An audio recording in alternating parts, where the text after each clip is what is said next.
Okay, sorry for the no coffee and no Linda tarts this morning. But, we'll try our best given the... Too many Averis. This fast is still there. We'll try our best given the situation.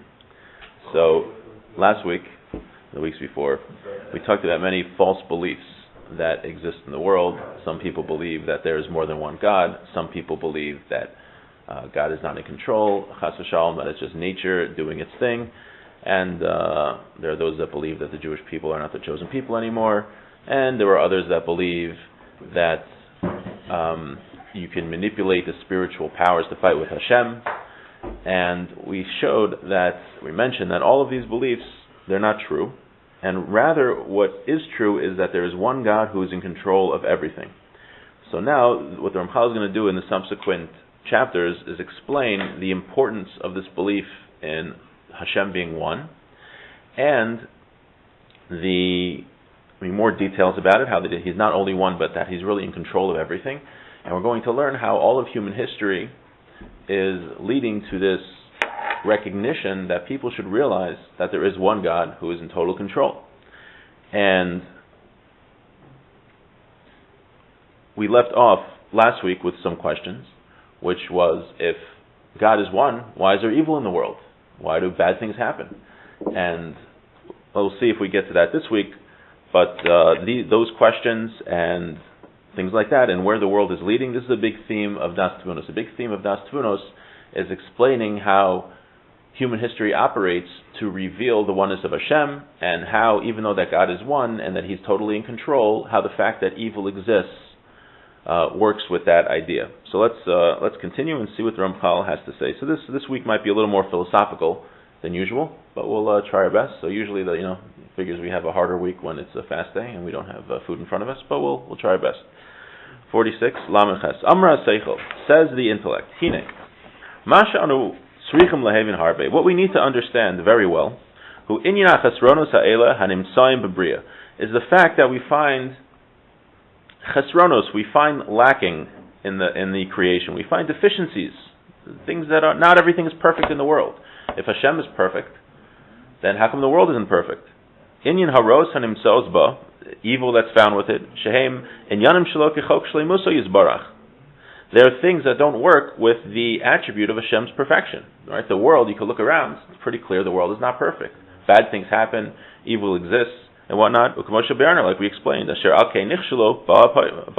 that's where these sinners made a mistake. Sinners looked around the world, they saw evil, and they said, must be there's no God, or must be chas v'shalom, or must be that there's a God of good and a God of evil. Each person according to his evil way. Like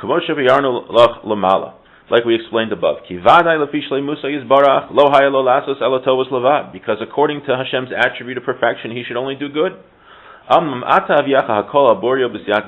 going to explain this all to you in depth, God willing, and we'll understand it completely, this idea. When we say that Hashem is unique, that He's one, we understand that there's no other besides Him. There's no opposite of Him. There's nothing opposed to Him. Nothing prevents Him. And to come against all of those false beliefs that we mentioned earlier.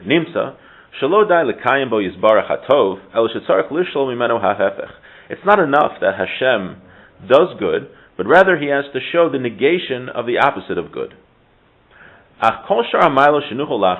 Every other attribute of Hashem, it's impossible to show those attributes through the negation of their opposite. So what does that mean? Perush, that is to say, derech mashal, for example. We know that Hashem is wise, but for Hashem to show us His wisdom, He can't show His wisdom to us by showing that He's not foolish. Showing someone is not foolish doesn't mean they're wise, because a person there's many levels of wisdom, right? You could have someone who's smart, you could have someone who's very, very smart, you could have someone who's like Einstein, right? So showing that someone is not a fool doesn't show his wisdom. Now, and especially Hashem, whose wisdom is infinite. So to show that Hashem is not foolish does not show that He's wise. Wisdom means that what a person's what his mind understands truly. Begeder Chasidus ein shayachara. Now, to show that Hashem is kind, it's not really, we're not able to show that He's kind by showing that He's not evil, right? Because if someone's not evil, that doesn't show the positive of their kindness, because there's many levels of kindness. So showing someone is not evil doesn't show how kind they are. Kigederahu lasos tov yimakol. What does it mean to be kind? That you do good to everybody. You do good all the time. So you can't show the level of that goodness by showing the negation of evil. Ach begeder hayichud shayach hahefech. But when we're showing yichud, showing the oneness of Hashem, that it's possible to show through the opposite, through the negation of the opposite. So we just said that every attribute of Hashem, whether it's His wisdom, His kindness, or whatever it is, we can't show those attributes by showing the opposite. However, what we can do is that we can show the Yichud Hashem, the oneness of Hashem, by showing the opposite. Because Yichud Hashem means that there is none other besides Him. There's nothing else besides Hashem. There's no other force or control besides Hashem. Because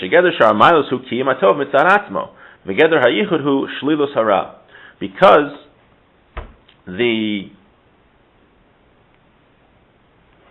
description of the other positive attributes are positives. Like we said, wisdom, kindness, those are all positives. But Yichud, the oneness of Hashem, that can be shown by demonstrating to us that nothing else exists. So Yichud you could show by demonstrating the negation of the opposite. It's a little philosophical, but let's go on. Could you give an example of how you understand something by its opposite? So he's going to say only Yichud Hashem can you do that for. So Yichud Hashem means no, that. But in general, like what does it mean to understand something by its opposite? So the only example I can really explain would be the one he's about to give. Is that what we're going to say? Is that Hashem is one. And the way Hashem is going to do that is by creating evil in the world.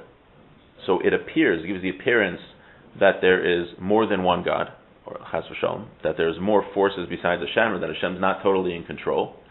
And when Hashem eventually will destroy these forces of evil, we'll realize that these forces never existed, they were never real, they were never independent powers, and that only Hashem exists. So when we negate the evil, we'll see that Hashem is one. It's by showing the lack of existence of the opposite that we see that there is one God. So that's what he's going to show. He basically saying that it appears that there's more than one, and then we see that's not true. So we see there is only one God. A little definitely deep for Tinus. If we would have had the witchcraft class today, when we're all eating, might have been a little bit more easy. Okay. So Ata Hinach Roa Sheim Hayarotze Kodesh Baruch Hu Legalos Kol Shar Milos Shlemu. So if Hashem wanted to reveal his other positive attributes, Kevin Shehim Kulam Rak Milos Shel Tov, since they're only positives, Ein Bigder Melakim Hatov, we would only be able to define them by their goodness. So Hashem would only, if He wanted to reveal to us His attribute of, let's say, kindness, He would only reveal that attribute to us by doing good. But He wouldn't reveal that attribute by not doing bad. That doesn't show the level of His goodness. And it wouldn't be shayach, it wouldn't be applicable to do evil, like we just said, to demonstrate that. But when we want to reveal Hashem, when Hashem wants to reveal His oneness, that means to show, how do we show Hashem's oneness? To show that there is no evil. That evil doesn't really exist. So Hashem could allow evil to be done, and then negate that evil to show that evil doesn't really exist. It's not an independent power. To show that, to reveal every aspect of Hashem's oneness. So with this we're answering the big question. Why is there evil in the world? Why does Hashem allow evil to exist? So the reason is because Hashem wants to demonstrate to the world that He is one, that numerically He's one, that He is the only one in control, and that everything else, so the way He does that to show the world that He's one is by allowing evil to exist and by destroying that evil. When Hashem destroys that evil, it shows that He is one, that He is unique. So that's the answer to why evil exists. Evil exists so that Hashem can reveal to the world that He is one.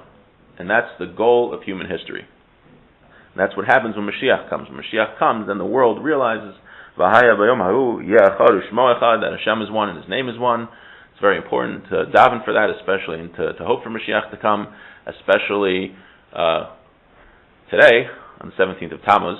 It's interesting, we were talking about, there was a night, Rabbi Chanan Wasserman, he says that if a person isn't blinded by his Yetzer Hara, it's very obvious to him that there's a God, because a person's life has a purpose, and he feels that there's meaning in his life, and that only makes sense if there's a God, if there's one Hashem. And he says that it also logically comes from that if there is a God, and that a person's life has a purpose, that He would reveal His will to humanity, to these creatures which He created. So therefore it follows that Hashem gave the Torah to the Jewish people. He showed that mission to the Jewish people. And he says it follows from that, logically, that since we see that the world right now is not in line with those values which Hashem gave, that there must be a Mashiach who comes. There must be a time when the world will live according to those values and recognize the oneness of Hashem. So all three of those ideas, which are three of the Rambam's 13 principles of faith, the Rav Chanan really says all follows from logic, which I thought was very interesting, kind of in line what we're saying today. So let's just finish Talamet Tes. We'll have Rachmanis today. It's a fast day. I think we all maybe need to take a nap before we take on the rest of the day. Or at least I do. And don't make a mistake to say, don't make a mistake to say that to demonstrate wisdom, you need to show foolishness. And don't think to demonstrate kindness, you need to show cruelty. You can only recognize the opposite from its opposite. You have to understand. When we're talking about attributes of goodness, we can only understand them through the revelation of their goodness. And negating the opposite doesn't show their levels. But all of these other attributes fall under the Gather of Yichud. Now, I looked into this a little bit. I was thinking about this a lot. I'm not exactly sure how he means that all the other attributes fall under the category of Hashem's oneness. If anyone has any ideas or wants to share, maybe think about it. I looked in Rav Chaim Friedlander also. I didn't really understand totally what he was saying. But it seems like the main thing that Hashem wants to show us is that He is one in control, and perhaps when we see that He is one, He's in control of everything, we will recognize all of the other positive attributes that He has, but I wasn't 100% sure what he's saying here. Shehu shlilus kama shehu zulaso, because yichud is showing the negation of everything besides Him. V'kula minei hasuk hazeh yechashvu, and right, and all of this will be part of that category. And someone who wants to understand all this can't mix one category with another. So we'll stop here for today, but just again to summarize, it's very, there's a whole new meaning to Aleinu when we say it now. Aleinu, the whole Aleinu that we say in Rosh Hashanah, we say every time after davening, is to daven for the revelation of Hashem's oneness, that Hashem should reveal His one, that He is one to the world, and that's really the whole point of human history. So every time we say Aleinu, we can have that in mind, and that's what the Ramchal is saying. What the Ramchal is saying, that the reason evil exists in the world, and he's really going to go into this more, so it might seem a little repetitive, because could be the way I'm explaining it will seem repetitive, but the way, the Ramchal is kind of saying ideas, and he's building with building blocks, so we're not exactly explaining it, exactly how he says it, but the idea is that evil exists, that Hashem should destroy the evil eventually to make the world understand that He is one, that there is one God and He's the only one who is in control. And with that, I wish everyone a very, very easy fast. And next week we'll have Linder's Hearts. Bli neder.